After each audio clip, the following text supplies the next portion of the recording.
vez en el diagnóstico clínico y definir también las pautas de tratamiento. Como los objetivos que me tracé para la charla son los siguientes: realizar una correlación pues, de los eventos fisiopatológicos con las manifestaciones clínicas de los síndromes de atrapamiento cubital, describir todas las claves clínicas para llegar a un diagnóstico, digámoslo, mucho más probable, y en esto, muy importante, poder definir la localización del atrapamiento, y finalmente definir las indicaciones terapéuticas en esta patología. Inicialmente, y comenzando con algunos datos sociodemográficos, los síndromes por atrapamiento cubital corresponden a la segunda neuropatía por atrapamiento más común en miembro superior después del síndrome de túnel carpiano. Según estadísticas norteamericanas, la incidencia es aproximadamente 25 por 100.000 personas y predominantemente afectará al género masculino, específicamente pacientes entre la cuarta y quinta década de la vida, que son laboralmente activos, por lo cual las implicaciones sociales y laborales de esta patología no son nada despreciables. En cuanto a los fenómenos fisiopatológicos y etopatogénicos, entonces inicialmente busqué qué es un síndrome de atrapamiento cubital. Me encontré pues con una definición un poco genérica, en la cual se mencionaba aumento de la tensión fisiológica en cualquier parte del recorrido del nervio cubital. Pero entonces surge la pregunta: ¿qué es la tensión fisiológica? Este es un estudio referenciado que, si bien pues ya tiene bastantes años, fue el único en el que pude encontrar una medición objetiva de las presiones a nivel del túnel cubital. Realizaron pues un estudio cadavérico midiendo las presiones en el túnel cubital en diferentes grados de flexión del codo, encontrando pues que las presiones fisiológicas se encontraban entre 7.2 y 17.9 milímetros de mercurio a lo largo pues de todo el rango de movimiento, sin forzar ciertas posiciones.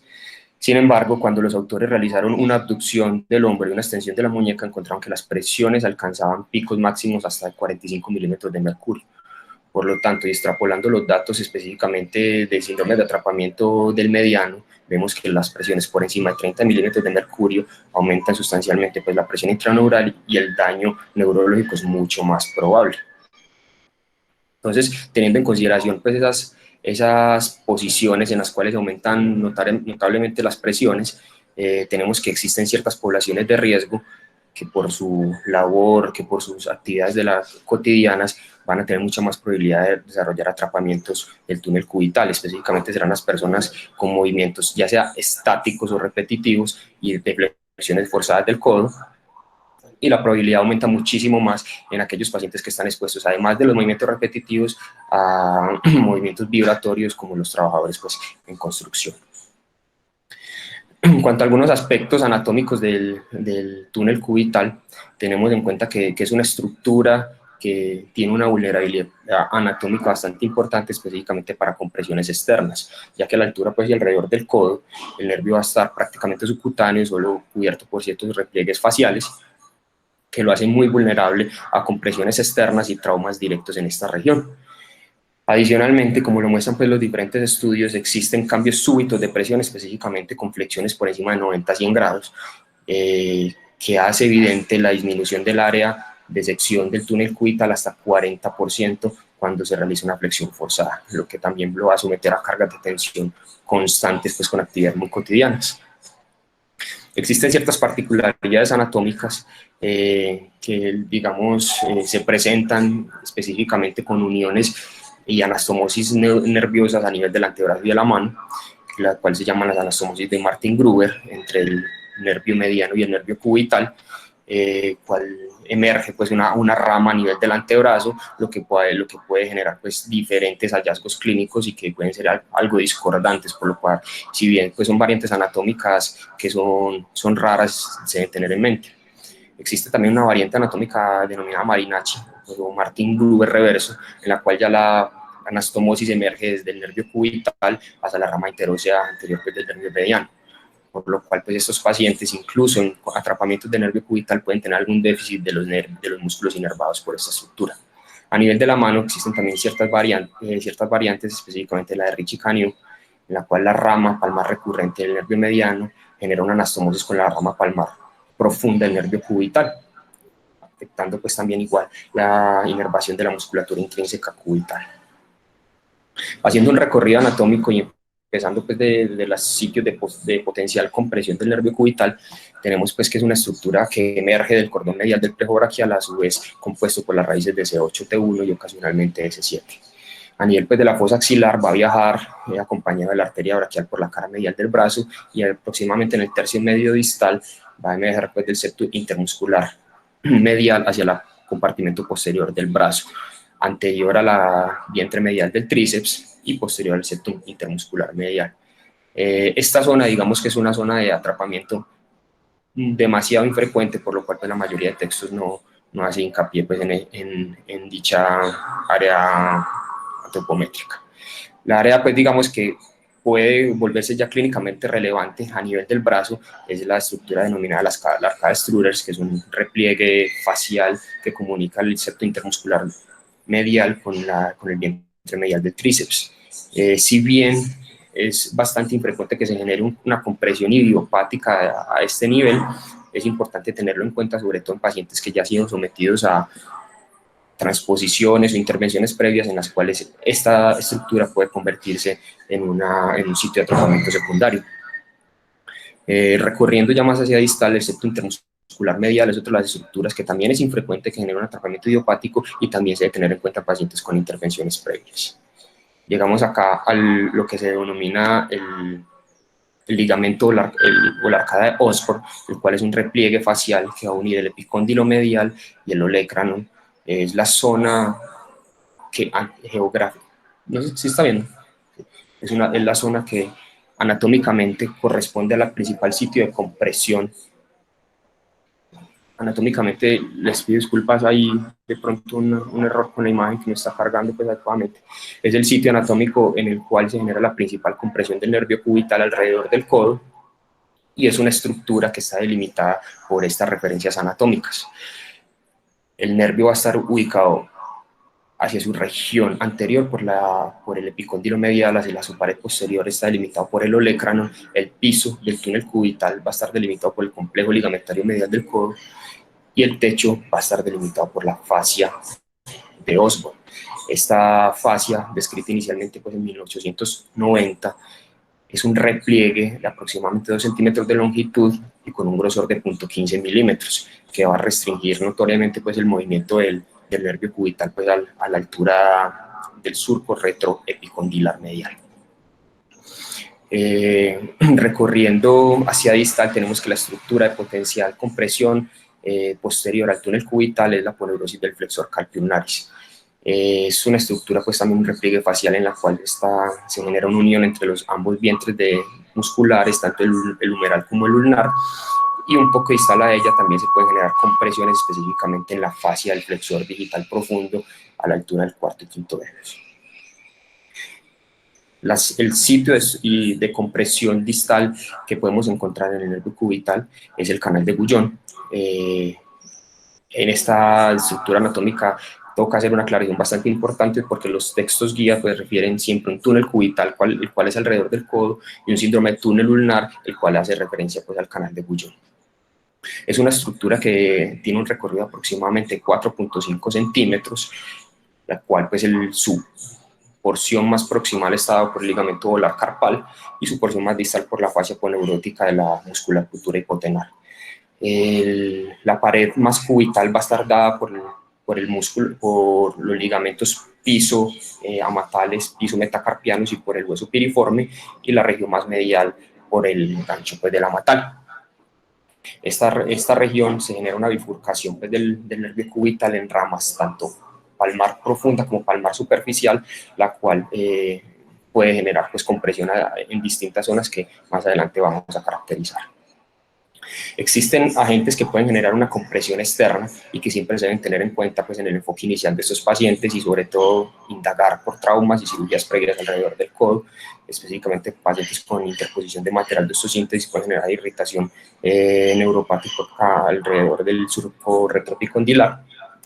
Pacientes con luxaciones, luxofracturas previas de codo, estar atentos a posibles osificaciones heterotópicas y fibrosis periarticulares que pueden llevar a atrapamientos, y pacientes con algunas variantes anatómicas como el ancono epitroclear, una estructura facial muscular, la cual va desde el epicóndilo medial hasta el olecranon, y que siempre se debe digámoslo, buscar activamente en aquellos pacientes que son tributarios a manejo quirúrgico.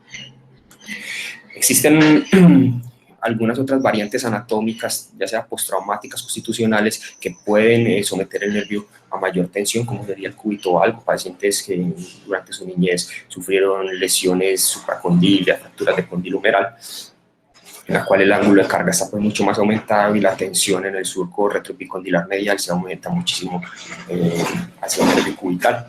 Igualmente, aunque es raro y es infrecuente, se pueden encontrar lesiones expansivas que pueden hacer compresiones extrínsecas como gangliones alrededor del codo. Sin embargo, este tipo de lesiones son bastante frecuentes cuando las compresiones son a nivel distal, específicamente en el túnel lunar o canal de Bullón. En cuanto a las pautas de diagnóstico, empezaremos diciendo pues, que es una entidad que semiológicamente presenta mucha variabilidad, que hay gran riqueza pues, de pruebas semiológicas y que se deben buscar activamente pues, en el enfoque inicial del paciente. El motivo de consulta usual son los síntomas neuropáticos dados por parestesias, incluso en ocasiones pues, dolor neuropático, alodinia, específicamente, y las quejas son en el territorio ulnar de la mano, cuarto y quinto dedos. Son pacientes con una patología que de base es insidiosa, ocasionalmente progresiva, y que van a consultar específicamente por los síntomas sensitivos más que los motores.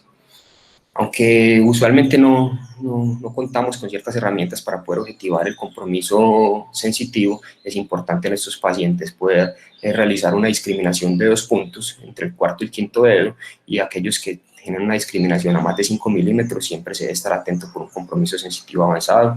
También realizar pruebas de sensibilidad con monofilamento y sensibilidad vibratoria. La prueba de Tinel, si bien es un test clínico que presenta una baja sensibilidad, puede ser altamente específica, y su utilidad principal radica en la posible localización del lugar de atrapamiento cubital. Existen ciertas maniobras de provocación, lo cual buscamos activamente reproducir los síntomas que llevaron a consultar el paciente. Inicialmente tenemos el test de flexión del codo, en el cual se genera una flexión a más de 90 grados sostenida por aproximadamente 1 minuto, inicialmente con una aducción neutra del hombro y con una muñeca en posición neutra. Algunos autores refieren extensión de la muñeca para aumentar el rendimiento de la prueba, aunque no es clínicamente significativo. El test de compresión es una prueba que se realiza con el codo entre 20 y 30 grados de flexión y se genera una compresión proximal al túnel cubital, buscando reproducir las parestesias en el cuarto y quinto dedo.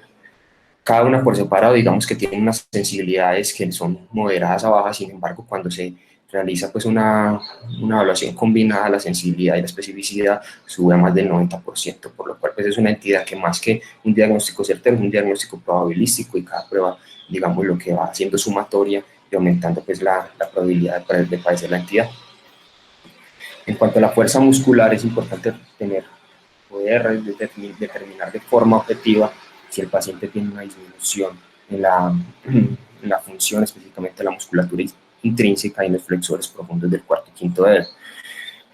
Para esto, pues, varios autores han postulado que es bastante importante realizar de forma dinamométrica una medición de la pinza digital, no tanto para establecer pues como valores límites inferiores y superiores, sino para establecer pautas de tratamiento y de seguimiento de los pacientes.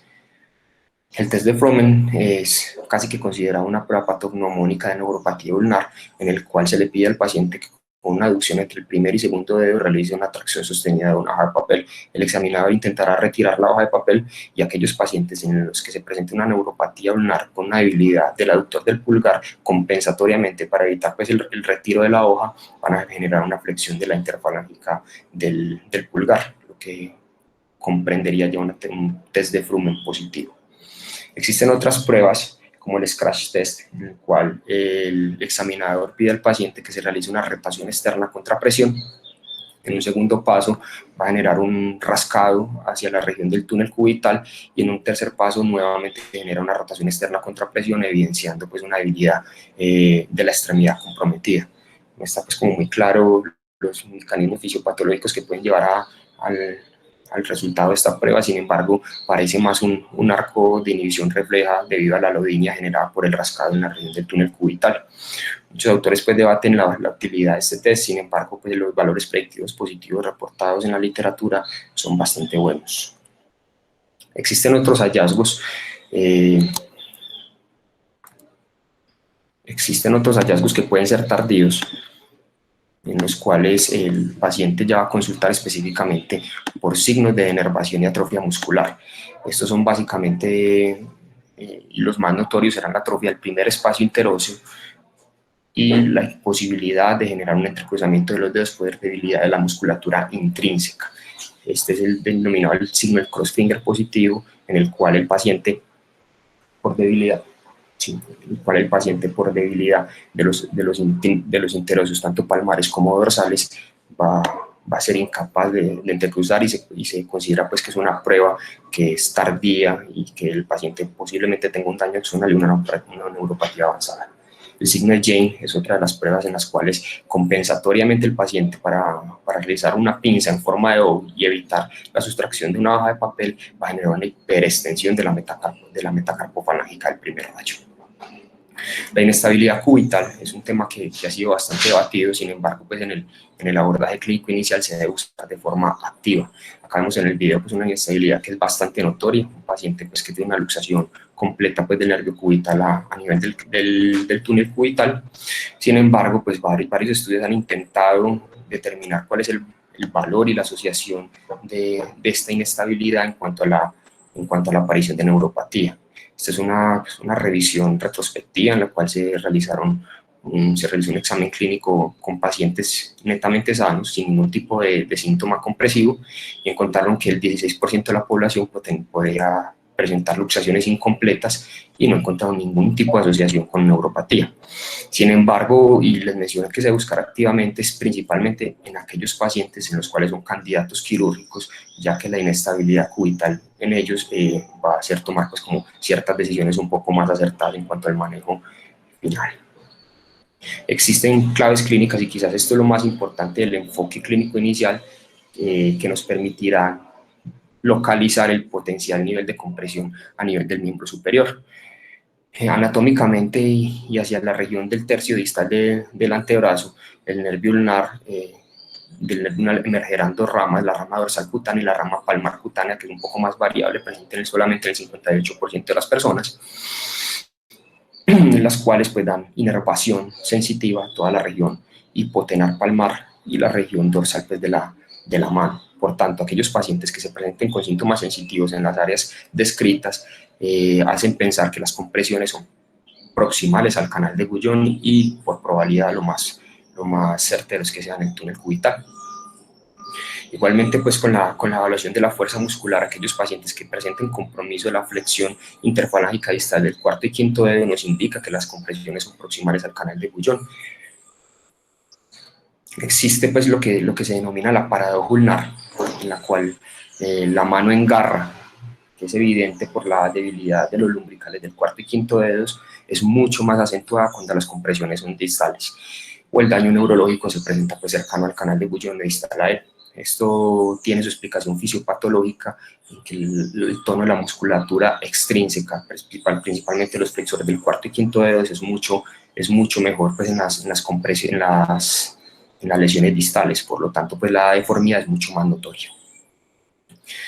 En cuanto a las compresiones distales y a nivel del canal de Guyon, tenemos que tener en cuenta que hay tres zonas anatómicas que nos van a definir los pacientes, en qué zona encasillarlos y cuál es el posible agente etiológico. La primera zona del canal de Guyon, el nervio aún no ha tenido su bifurcación, que es en la rama palmar profunda ni en la superficial, por tanto, cuando tienen compresiones a dicho nivel, los síntomas van a ser tanto sensitivos como motores. La zona 2, ya tenemos una compresión de la rama palmar profunda, por lo cual los síntomas van a ser predominantemente motores con debilidad de la musculatura intrínseca. Y en la zona 3, sea posterior a la bifurcación de la rama motora, por lo cual los síntomas son netamente sensitivos. Existen ciertos diagnósticos diferenciales en los pacientes que se deben buscar activamente, sobre todo en aquellos que consultan por dolor medial del codo. Epidemiológicamente lo más común será una epicondilitis medial, y no se debe descartar pues, lesiones degenerativas pues, a nivel de dicha articulación. Sin embargo, digamos que estas son las entidades en las cuales debemos discernir inicialmente y que nos presentan más retos diagnósticos, y son compresiones a nivel del plexo braquial y síndromes de opérculo o desfiladero torácico. En cuanto al electrodiagnóstico, Cabe resaltar que no es un examen que sea imprescindible para encasillar al paciente en una neuropatía compresiva. Sin embargo, nos va a apoyar en ciertos casos y si tiene ciertas indicaciones, específicamente en aquellos pacientes en los cuales clínicamente usted no logra localizar adecuadamente el sitio de compresión, los pacientes en el cual usted tenga una alta sospecha de una doble lesión, un double crush, como se reporta en la literatura, que específicamente en las neuropatías por compresión ulnar, lo más común es que se asocien a radiculopatía C8, C7 con compresión a nivel del túnel cubital. La asociación entre el túnel cubital y síndromes compresión a nivel del canal de Guyon son bastante infrecuentes. E igualmente existen ciertas indicaciones en pacientes en los cuales usted ya considera que son partidarios a intervención quirúrgica. Por lo tanto, usted debe objetivar de mejor manera el compromiso neurológico e igualmente tiene implicaciones legales pues, la realización de esta prueba. Existen pues ciertas inquietudes en cuanto a la realización de la electromiografía y es que se han reportado baja sensibilidad para el diagnóstico de la neuropatía compresiva ulnar. Sigue considerándose pues que es un examen operador dependiente, sin embargo tiene una alta especificidad.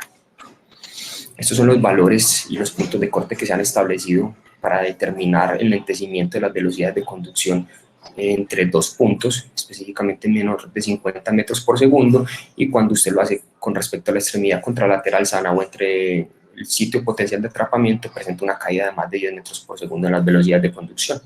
Esto hace prácticamente pues, el diagnóstico altamente probable. Sin embargo, pues como les mencioné, tiene una baja sensibilidad, ya que la mayoría de pacientes tiene grupos fasciculares íntegros en su mayoría, por lo cual los hallazgos pues, electrofisiológicos y sobre todo electromiográficos suelen ser mucho más tardíos. ¿Cómo se clasifica la entidad? Entonces, aunque es una clasificación pues, que lleva bastantes años, McGowan estableció 3 grados con los cuales se sigue teniendo pues, amplia aceptación global para determinar pues, cómo el manejo de esos pacientes. El leve es aquel paciente en el cual consulta por síntomas sensitivos, sin embargo, usted no va a encontrar una habilidad objetiva al examen físico. El moderado, o 2, puede subdividirse en 2A, cuando ya hay una debilidad objetiva, específicamente menos del 80% con respecto a la extremidad contralateral en la medición dinamométrica de la pinza, pero no hay signos de atrofia muscular. El grado 2B puede tener una atrofia muscular sutil y la fuerza muscular por escala MRS suele ser 3 o menos. Y en el grado 3 ya es un síndrome de atrapamiento cubital que se considera grave, en el cual hay una atrofia muscular marcada y, como les mencionaba, el signo de crossfinger es positivo. En cuanto a las pautas de tratamiento, tenemos específicamente 3 criterios que nos van a ayudar a encasillar a este paciente pues, en una conducta terapéutica acertada. Lo primero es usted intentar, ya sea por clínica o electromiográficamente, determinar la localización de la compresión.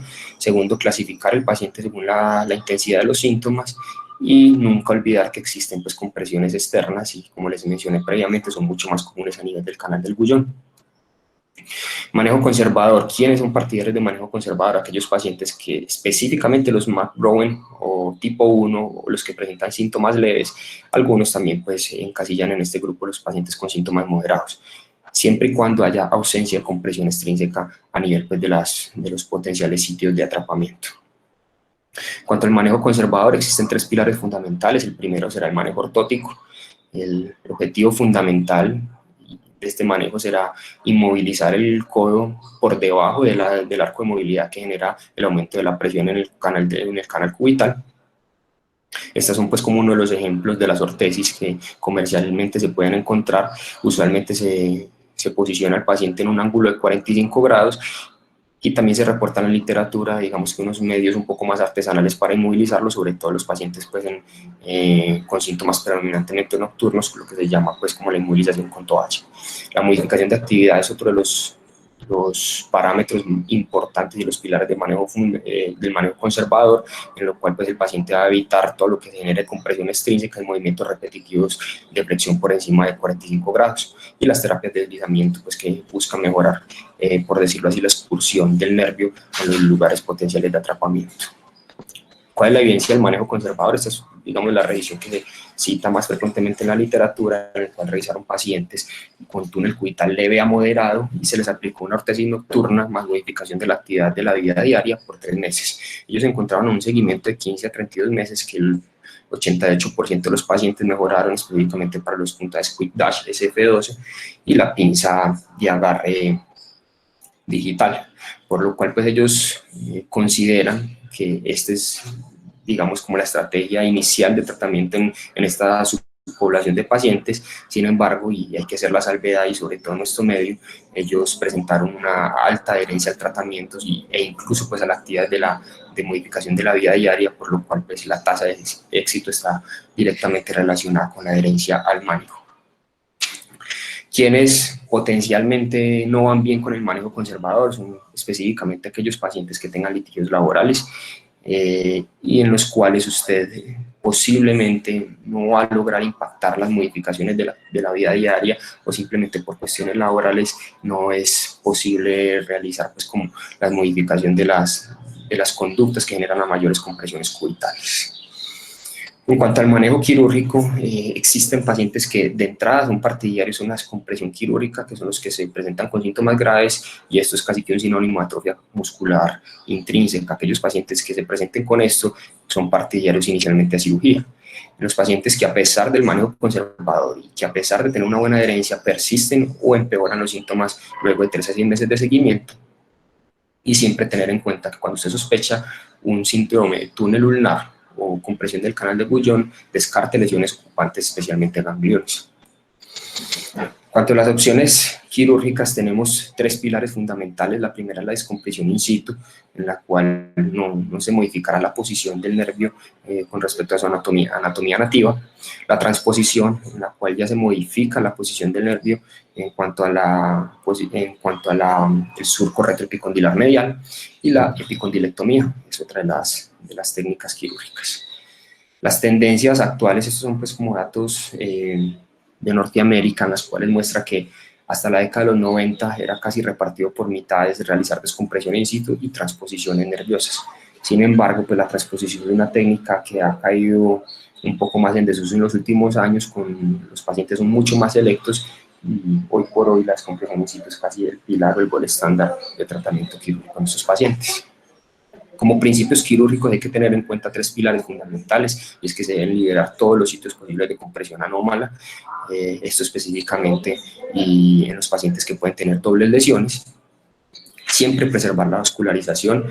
Disecciones y neurolisis extensas van a comprometer mucho más pues como la función nerviosa, incluso pueden empeorar los síntomas, por los cuales pues se desaconseja disecciones circunferenciales.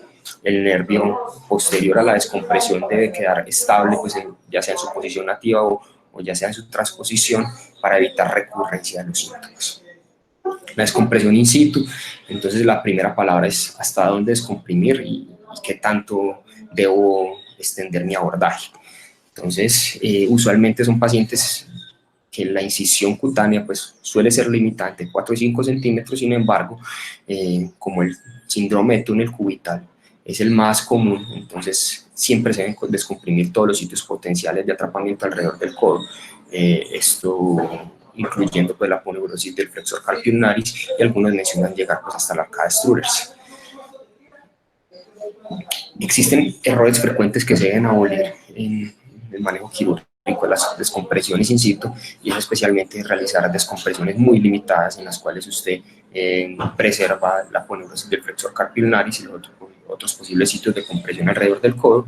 Cuando realiza disecciones circunferenciales amplias, cuando el nervio queda inestable, por lo cual se recomienda que cuando usted realiza pues, la disección del techo del túnel cubital, sea más hacia la región posterior u olecraneana, para evitar subluxaciones anteriores posoperatorias. Y con respecto a la localización de la incisión, algunos autores sugieren una realización de la incisión un poco más epicondilar, un poco más anterior, para evitar molestias con respecto pues, a la cicatriz en el sitio del abordaje. En cuanto a la transposición, digamos que es una técnica que está indicada en aquellos nervios en los cuales, después de usted hacer una descompresión in situ, usted nota que hay una inestabilidad importante y una subluxación anterior, ya que esto es una causa de falla terapéutica y recurrencia sintomatológica. Igualmente, en aquellos pacientes en los cuales se presentan recidivas, siempre se debe pensar en una transposición nerviosa. El objetivo pues, primordial de esta técnica es realizar pues, un alargamiento funcional del nervio, posicionándolo anterior pues, al arco de movilidad del codo. Este es un esquema pues, intraoperatorio de lo que se debe realizar. Se coge un repliegue facial, el cual se fija pues a todo el tejido celular subcutáneo y se mantiene en una posición subcutánea hacia la región epicondilar medial. Existen ciertos peligros relacionados pues, con las técnicas ayudantes, con la descompresión subcutánea, es que las disecciones suelen ser mucho más amplias y se puede comprometer la vascularización nerviosa. En pacientes delgados se desaconseja realizar esta técnica, ya que igualmente lo vas a dejar demasiado expuesto y puede ser susceptible pues, a compresiones y traumas extrínsecos. En cuanto a la descompresión submuscular, si bien pues, está indicada en pacientes que son delgados, existe el riesgo de debilidad muscular posoperatoria por la desinserción de los músculos epicondilios, y la rigidez posoperatoria no se debe desestimar, ya que son pacientes que requieren un periodo de inmovilización mientras se realiza pues como a cabo la cicatrización inicial. En las transposiciones intramusculares existe el riesgo de generar fibrosis y atrapamientos secundarios, por lo cual pues son técnicas que cada vez son menos socorridas. En cuanto a la epicondilectomía, la indicación actual, pues que es lo que mencionan la mayoría de autores, es aquellos pacientes que tienen un nervio hipermóvil que adicionalmente tienen una alteración, una enfermedad vascular, microvascular, microangiopática de base, por lo cual pues realizar una transposición anterior podría poner mucho más riesgo pues, a la vascularización del nervio. Previamente se realizaban epicondilectomías muy amplias con el riesgo potencial de inestabilizar pues, todo el complejo ligamentario medial del codo. Sin embargo, pues, según estudios del doctor O'Driscoll, se ha visto que menos de una epicondilectomía de menos del 20% puede ser efectiva para generar una descompresión adecuada, siempre y cuando se realice pues, en un plano tan oblicuo, tanto en el plano sagital como el coronal, para evitar precisamente la inestabilización ligamentaria.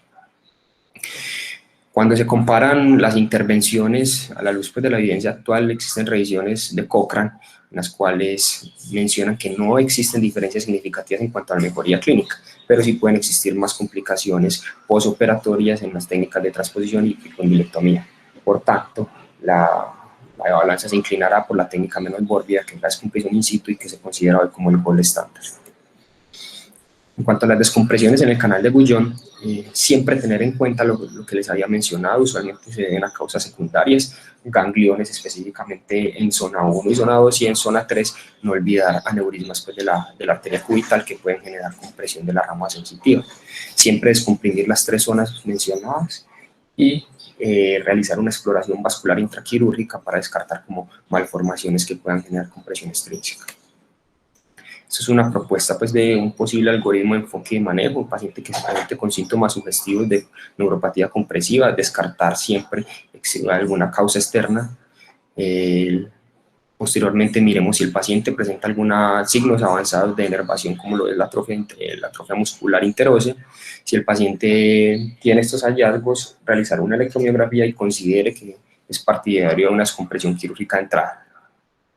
Si el paciente no presenta hallazgos de inervación muscular, específicamente por atrofia, pero presenta debilidad, igualmente es partidario de realizar una electromiografía, pero inicialmente un manejo conservador, con un seguimiento a 3 a 6 meses y reevaluar la mejoría de los síntomas específicamente sensitivos. Si el paciente tiene una mejoría con respecto pues, a su estado basal, es un paciente que va a continuar en seguimiento y puede empezar a reanudar pues, como sus labores de la vida cotidiana. Si el paciente no refiere ninguna mejoría, y si es adherente a todas las medidas conservadoras, realiza una electromiografía si no la tenía y considera una descompresión quirúrgica. Si el paciente no tiene signos de denervación muscular, solamente síntomas netamente sensitivos, el manejo conservador de entrada pues es como el pilar fundamental. Ya si el paciente no mejora a pesar de ello, realizar también un estudio electromiográfico y considerar la descompresión quirúrgica. Como mensaje final y para recordar, es una entidad que es frecuente, específicamente pues, en población laboralmente activa, lo que puede tener un impacto social importante. El diagnóstico inicial es eminentemente clínico. Los estudios de electrodiagnóstico nos van a apoyar en aquellos pacientes específicamente en los cuales existen altas dudas diagnósticas y que son partidarios a descompresiones quirúrgicas. Y el pilar del manejo conservador son las ortesis y la modificación de las actividades de la vida diaria que supongan mayor presión en el túnel cubital. La descompresión in situ pues, se considera hoy por hoy el gold estándar en las técnicas quirúrgicas. Muchas gracias.